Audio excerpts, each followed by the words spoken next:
প্রিয় দেশবাসী, আসসালামু আলাইকুম। আমি আপনাদের সামনে হাজির হয়েছি অত্যন্ত হৃদয় বিদারক একটি সংবাদ নিয়ে।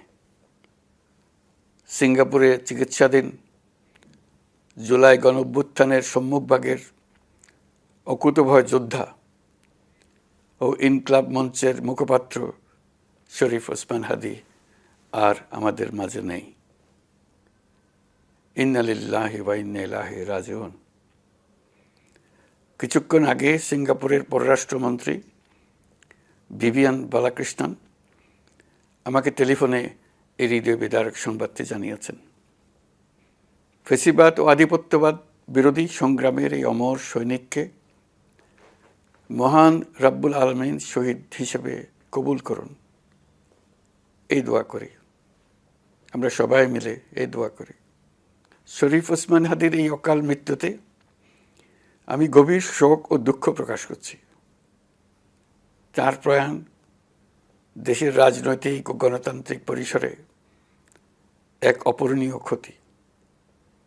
আমি তার রুহের মাগফিরাত কামনা করছি এবং শোক সন্তপ্ত স্ত্রী, পরিবারের সদস্যবৃন্দ, স্বজন ও সহকর্মীদের প্রতি গভীর সমবেদনা জানাচ্ছি।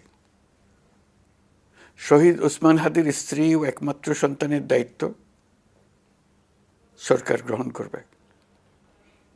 শহীদ শরীফ ওসমান হাদীর অকাল মৃত্যুতে আগামী শনিবার একদিনের রাষ্ট্রীয় শোক ঘোষণা করছি।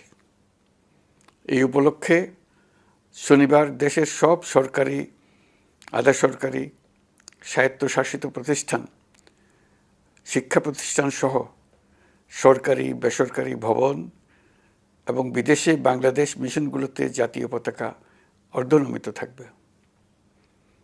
একই সাথে আগামীকাল শুক্রবার বাদ জুমা দেশের প্রতিটি মসজিদে শহীদ ওসমান হাদীর রুহের মাগফিরাত কামনায় বিশেষ দোয়া ও মোনাজাতের আয়োজন করা হবে।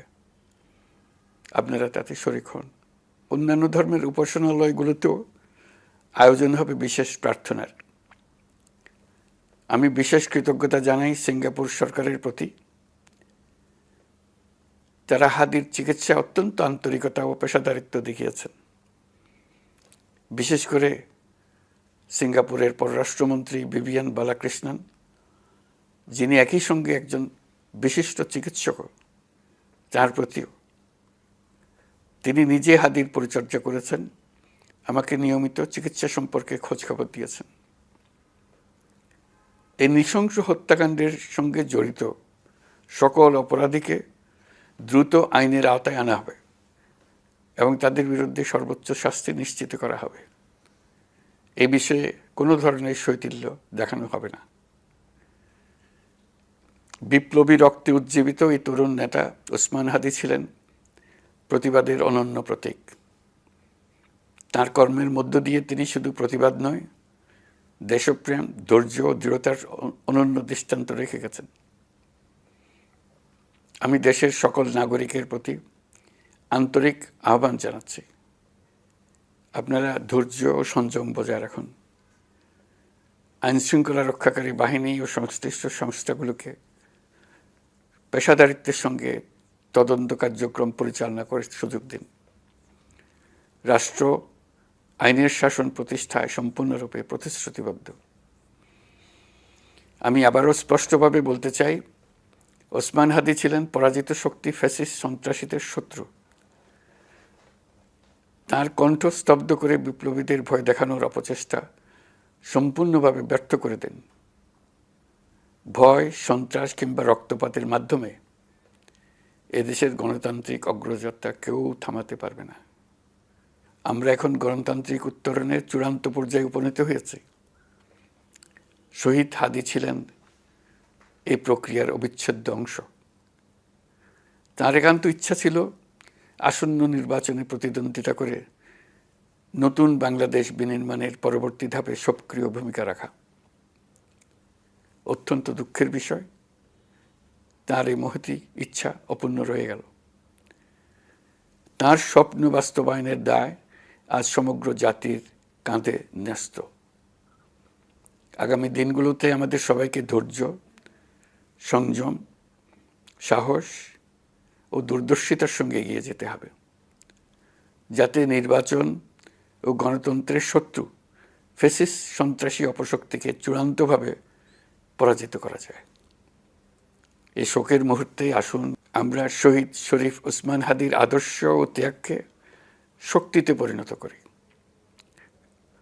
ধৈর্য ধারণ করি, অপপ্রচার ও গুজবে কান না দিই এবং যে কোনো হঠকারী সিদ্ধান্ত থেকে বিরত থাকে। যারা দেশকে অস্থিতিশীল করতে চান তাদের ফাঁদে পা না দিয়ে আসুন আমরা সবাই ঐক্যবদ্ধভাবে গণতন্ত্র, ন্যায় বিচার ও গণমানুষের অধিকার প্রতিষ্ঠার পথে অবিচল পদক্ষেপে এগিয়ে যাই।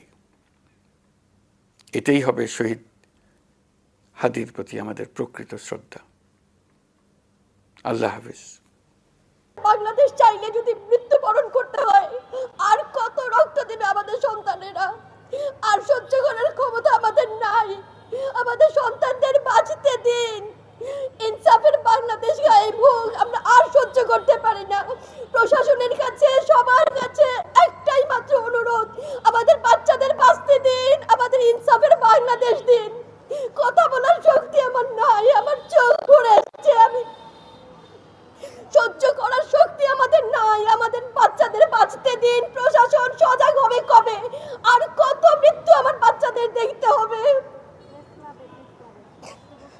আমি কথা বলতে পারছি না। আপনারা সবাই আমার বাচ্চা হাদির জন্য দোয়া করবেন, আমাদের বাচ্চাদের জন্য দোয়া করবেন, আর ইনসাফের বাংলাদেশ যেন কায়েম হয় সেজন্য দোয়া করবেন। দল বেঁধে হামলে পড়ো আমার বুকে, আমার রান থান চক্ষু কলিজা, আজ সব তোমাদের গনিমতের মাল। দেশি শুয়ার খুবলে খাওয়ার আগেই আমার ইচ্ছে মতো ছিঁড়ে খাও তোমরা, কিন্তু দোহাই তোমার মস্তিষ্কটা খেও না, তাহলে শীঘ্রই দাস হয়ে যাবে তোমরা। খুনিরা হাদি ভাইয়ের দাস হয়ে গিয়েছে, কারণ তারা গুলিটা করেছিল হাদি ভাইয়ের মাথায়। তারা আজন্ম দাস হয়ে থাকবে, কিন্তু আমরা যারা জীবিত আছি আল্লাহর কসম করে বলছি, আমরা হাদি ভাইয়ের আদর্শকে আমাদের বুকে ধারণ করব, লালন করব। যারা বারবার আধিপত্যের কথা বলে আমাদের দেশকে অস্থিতিশীল করতে চায়, আমরা তাদের দাঁত ভাঙা জবাব দিব। আমাদের জীবন যদি চলেও যায়, আমরা সে ভয় আর করব না, কারণ হাদি ভাই, আবরার ফাহাদ এবং 2000 শহীদ আমাদেরকে শিখিয়ে দিয়ে গেছেন আমরা আর থেমে থাকলে চলবে না। আজকে অনেক মায়েদেরকে এখানে আমি কাঁদতে দেখছি। 32 বছরের হাদি এমন একজন নেতা, তার একটা বক্তব্য আপনারা দেখবেন ইউটিউবে। সে বলছে যে আমার দলের যারা সবগুলাকে আমার সন্তান মনে হয়, বাচ্চার মতো মনে হয়। সুবহানাল্লাহ, একটা বাচ্চা বয়সী ছেলে তার অনুসারীদেরকে বলছে, তার দলের লোকদেরকে বলছে তার বাচ্চা মনে হয়। আমি আরো যদি বলি যে দেখেন, জুলাইয়ের পরেও যারা পথচ্যুত হয়ে গেছে, হ্যাঁ, কিন্তু তাদের সাথে তিনি বন্ধুত্ব করে রাখতে চেয়েছে। সে আফসোস করেছে, একসাথে হতে চেয়েছে। হ্যাঁ, একবার একটা ঘটনা আপনারা দেখেন, নির্বাচনী প্রচারণায় তার উপরে একটা ফ্ল্যাট থেকে ময়লা পানি ফেলা হয়েছে। সে উপরে তাকিয়ে বলছে ফেলেন, আর যতবার ময়লা পানি ফেলেন, কিন্তু আমরা কিন্তু ভোট চাই। আমরা হলে, অন্য কোনো রাজনৈতিক দল হলে আপনারা কি করতেন? আমরা তো কোনো দল সম্পর্কে কোনো মতামত অনলাইন কেন কোনো জায়গায় কিছু কোনোদিন বলতে পারি নাই। আমাদের বিনয়ী হাদি, আমার মনে হলো যে আমার নবীর যে সুন্নাত, সে বলেছে যে ওকে ফেলেন, আরও ময়লা ফেলেন, ময়লা পানি কতবার ফেলবেন?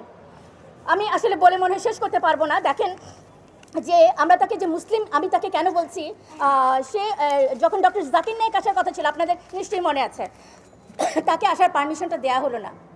আমাদের হাদি বলল যে ইন্ডিয়া বলে যে জাকির নায়েককে এখানে ধরে ফেরত পাঠাতে হবে, আর আমাদের শেখ হাসিনা যিনি দণ্ডপ্রাপ্ত আসামি, ফাঁসির আসামিকে তারা রেখে দেয়, তারা তাকে ফেরত পাঠায় না। ডক্টর জাকির নায়েক, যার নামে কোনো মামলা নাই, তাকে ফেরত পাঠাইতে বলে। এই কথাটা বলার হিম্মত কয়জনের আছে? আমি হাদিকে বলি আমাদের স্বপ্নরা মরে না। আমি